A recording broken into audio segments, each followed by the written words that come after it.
आज स्कुल जाँदैछु, मसँग कापी डट पेन छैन, मलाई पैसा दिनु न। के को पैसा रक्सी खाएर उडाइसक्यो बाबु, तिमीलाई पैसा छैन?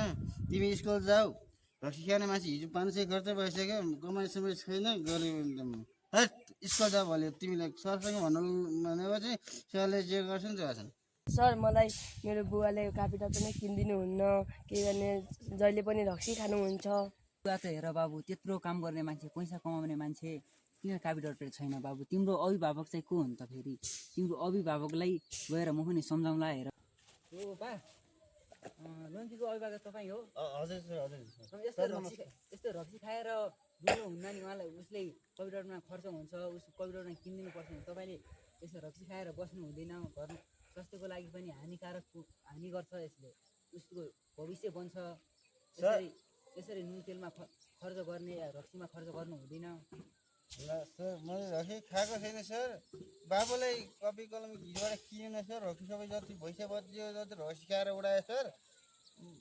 के गर्नुपर्छ सर? तपाईँले जे भने मान्छु सर।